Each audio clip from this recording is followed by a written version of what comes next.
Very warm greetings, everyone. Welcome to this lecture series on the book Living in Truth, the Gandhian Paradigm.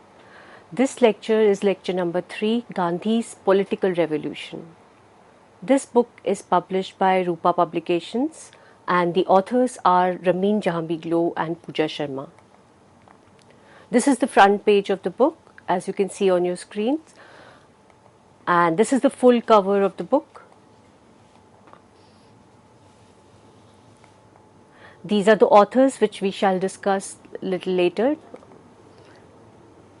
and these are the chapters. There are about 6 chapters. The book comprises of 6 chapters. The first one is the introduction, the Gandhian paradigm. First chapter is Gandhi's moral revolution, which we have discussed in lecture number 2.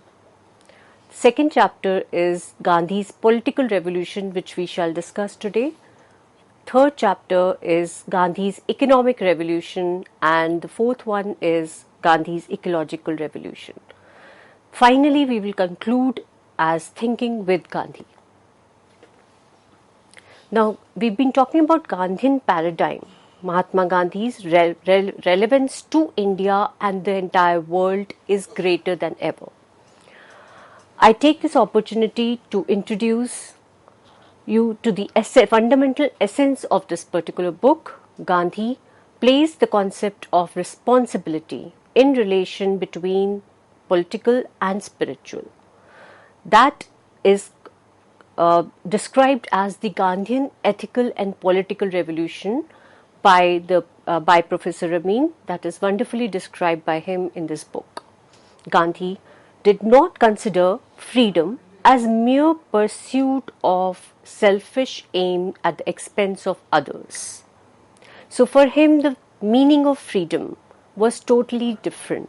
It is not at the expense of others, and it is also not selfish. So the entire Gandhian paradigm is constituted by 4 different revolutions. One is the moral revolution, political revolution, economic revolution, and finally the ecological revolution. So today we are talking about Gandhi's political revolution. Gandhi's contribution to modern political theory rests on his understanding and practice of truthfulness and self-rule in the public life. Gandhi's vision of politics was very similar to that of the ancient Greeks and quite different from the liberal or socialist views of his contemporaries. The principal idea of Gandhi in Hind Swaraj is that India is a political entity that has the right to be a good state or self-governed state. This is because Gandhi, like Aristotle, he considered politics as the highest form of having an active life.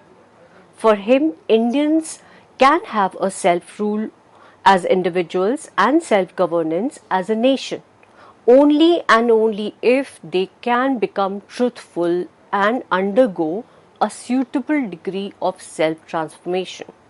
This is very important to understand, that when an individual or people living in India can have so-called self-rule, and that self-rule as individuals and self-governance as a nation, they are able to achieve truthfulness and a suitable degree of self-transformation. Only then that level of responsibility they will be able to attain and realize that self-rule. That is later on called as Swaraj. Gandhi draws a suitable distinction between Swaraj as self-rule and Swaraj as self-government or home rule. Swaraj as self-rule is a rule of self by the self. More precisely, it is a rule of mind over itself and passions. So, when we talk about self-rule, it is a rule of mind over itself and the passion of greed and aggressions. In particular, Swaraj as self-government or home rule is a rule of nation, that is Praja, by the nation. So while talking about Swaraj and self-rule, it is basically foundation and maintaining the good state, that is Suraj. A good state or good self-government is possible only if Indians acquire the capacity for self-rule. But it can flourish within an appropriate political community only. Gandhi's insistence on the concept of community, quote unquote, what he meant by community, was as the basis of democratic life. It is the key to understanding of the discourse on Swaraj. In the Gandhian scheme, the idea of community must focus on two fundamental aspects, and that are truthfulness and love. The way to Swaraj mainly depends upon an empathetic community that deserves the path of truthfulness and love in daily life. That is why Gandhi constituted Hind Swaraj as a book which can be put in the hands of a child. So when he compiled a book called Hind Swaraj, it was a book that can be given to every child because it teaches the gospel of love instead of hatred.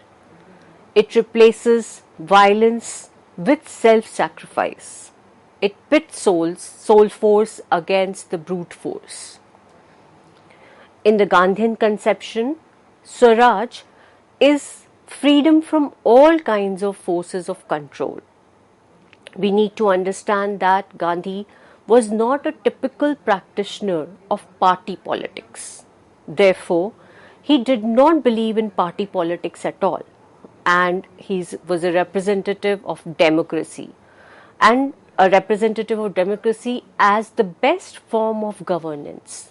That is why Gandhi favored a decentralized and bureaucratic form of governance. So, he disregarded and discarded party politics and representative democracy. What he was actually propagating, advocating, was a decentralized, anti-bureaucratic form of a governance. The two concepts that are conquest and domination. So these terms have been used very widely in all the forms of governance. Conquest and domination. They are accompanied by an effort to change heart and mind of Indians. So when you accompany the term conquest and domination, and they are accompanied by the strong efforts to change the heart and mind of people, then that is the kind of visualization which Gandhi had. For Gandhi, self-rule was highly moral practice. Therefore, unlike many thinkers of modern politics, Gandhi saw an element of truthfulness and righteousness in shaping the process of Swaraj. So there was a high degree of truthfulness involved when he talked about Swaraj or self-rule, self-governance. It just didn't come just with the desire of freedom. It came with lots and lots of attributes attached to it. The attributes of self-sacrifice, the attribute of righteousness, truthfulness, and these were the basic elements that were embedded in the term self-rule or Swaraj. Swaraj and Ramraj are the same things. We call a state a Ramraj when the ruler and the subjects are straightforward, when both are pure in heart, inclined towards self-sacrifice, they exercise restraint and self-control while enjoying the worldly pleasures, and when the relationship between the two means the Ram Raj between the state and the subjects, is like a relationship between a father and a son. Then only you can coin the term as Ram Raj. It is because we have forgotten this that we talk of democracy or the government of the people. Gandhi's Swaraj, to go deeper, he said that I would say that democracy exists where people's voice is heard, where the love of people holds a place of prime importance. In Ramraj, however, public opinion cannot be measured by counting just the heads and raising the hands.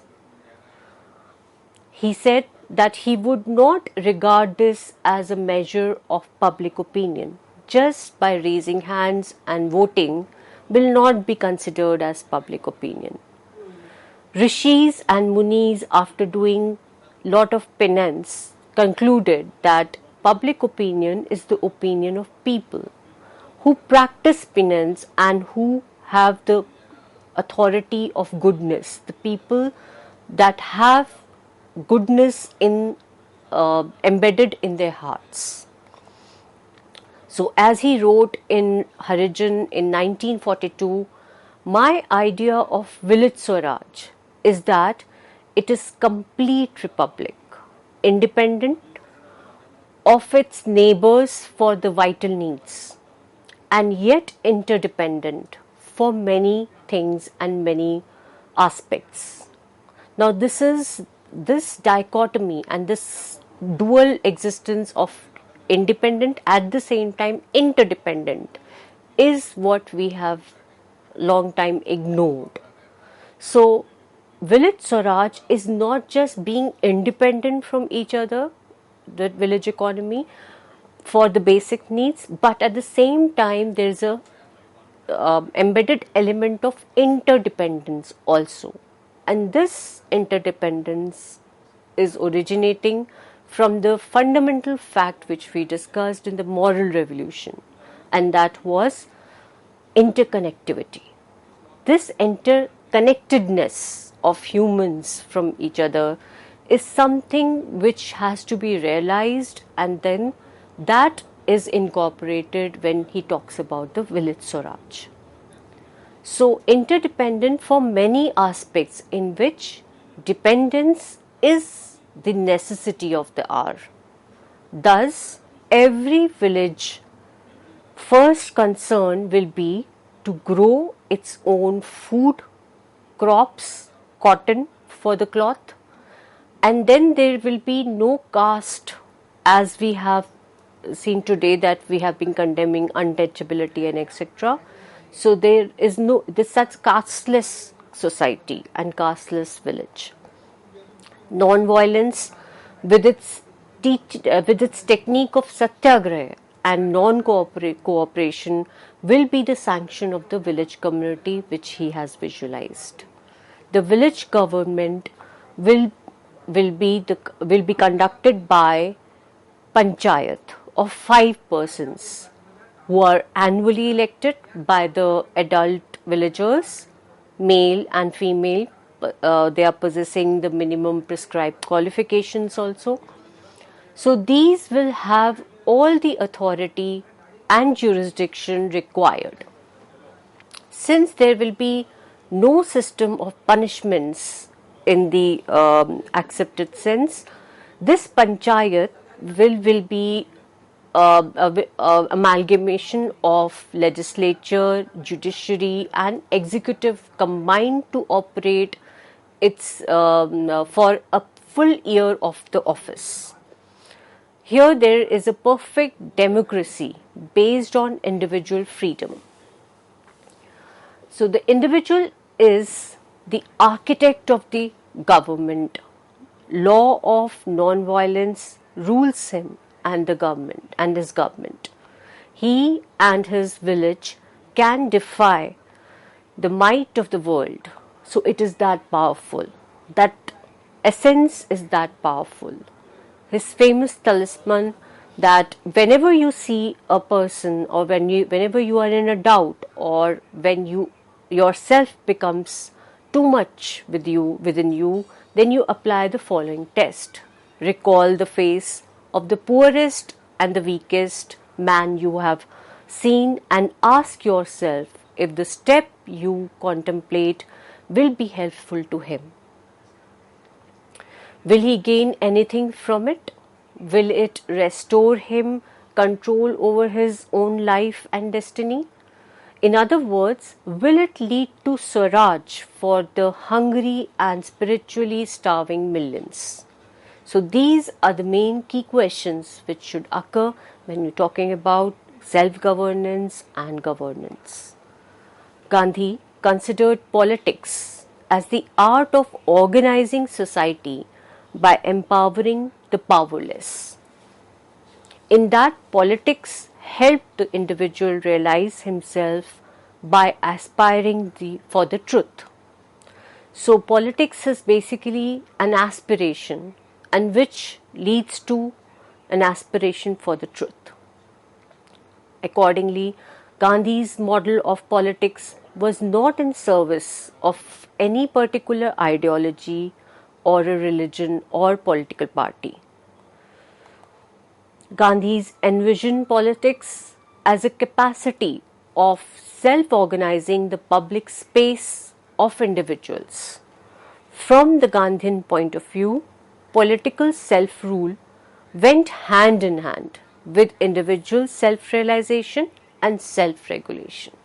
So politics is a collective term, but it comes from an individual self-realization. However, Gandhi saw the self-realization of individual not simply as a right but as a duty. Now here is a critical difference and the essence of Gandhian politics, what he was visualizing and understanding it. It was an individual who is not worried or inclined towards his rights only. The rights follow the duty. It means that individual is more inclined and more aware of the duties, and then the rights would follow automatically. He observed that in Swaraj based on ahimsa, people need not know their rights, but however they only know about their duties. They have complete realization and awareness of their duties, and as a result the rights will follow. There is no duty but creates a corresponding right, and those only are the actual rights that flow from the duty, from their due performance of one's duty, and from their due performance whatever is an outcome becomes the right. Hence, rights of faithful citizenship accrue only to those who serve the state to which they belong, and they alone can do the justice to their rights and that accrue to them. So everyone possesses the right to tell lies or resort to any violence. So everybody has a right to choose that also. It all depends what you choose, you will get those as a reward. But to him who observes truthfulness and non-violence comes the prestige. So what is the reward of choosing a truth or non-violence action? It is prestige that accompanies, prestige that brings rights, and those rights are the real rights. And people who obtain such rights due to their performance of the duty and exercise them only for the service of the society will never be devoid of any prestige, and definitely they will be the true citizen and they will actually practice self-rule. Swaraj of thus people means the total of individuals. Swaraj self-rule and such Swaraj comes only from a performance by individuals of their duty as citizens. In it, no one thinks of their rights. They become, and the rights come when they are needed for better performance of the duty. So the end, again the means and the end question also comes here in the picture, that the end, that is the rights, they are just the outcome of what their duty is, the means, the performance of their duty. Thus, for Gandhi, politics was a state of mind and a mode of being where one could actually perform the duty regardless of the others. Therefore, Gandhi considered rights as an outcome of duty and not vice versa. In contrast to the liberal theory of rights, Gandhi insisted on prioritizing duties over the rights. In his views, duties were more critical in moral and political actions because they were based on the process of truth seeking. So when you talk about duties, you are actually talking of achieving a truthfulness and seeking the truth. So all the dutiful and all your deeds are aligned towards truth seeking. This appeal to duty entered the scene very early in Gandhi's political action. He accentuated the concept of duty and right in the chapter number 16 of Hind Swaraj. Real rights are, according to Gandhi, real rights are the result of performance of duty. These rights, they have not obtained, they have earned it with the dedication of duty towards truthfulness. So what Gandhi suggested was a political system that achieved using the duties and in balance with the spirit of truth. That is why Gandhi rejected the Machiavellian essence of modern politics and its demagogic results, like a leader who makes use of the popular prejudice and false claims and promises to gain power. So he rejected and condemned this kind of governance.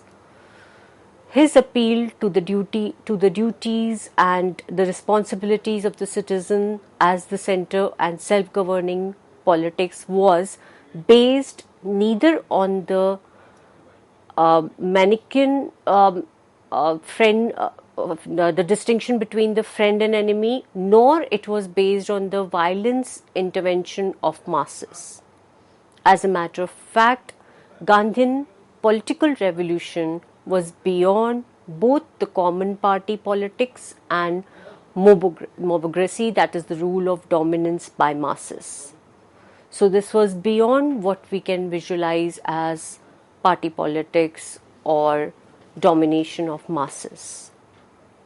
Gandhi's political revolution could be considered as a process of formation of individual self-realization as a vital component of political self-governance. Gandhi contended that an appeal to the moral conscience of the citizen fortified and guaranteed the integral connection between the truth and non-violence. Ahimsa is not the quality to be displayed in order to an inward growth, depending on the subsistence upon intense individual effort, and it can be effectively taught only by living it. It is not mere passive quality, but the mightiest force man is endowed with.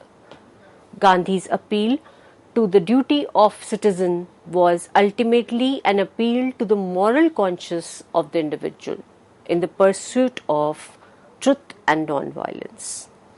So this was the notion regarding the self-rule and Swaraj which Gandhi propagated. We'll come back after a short break. Thank you so much.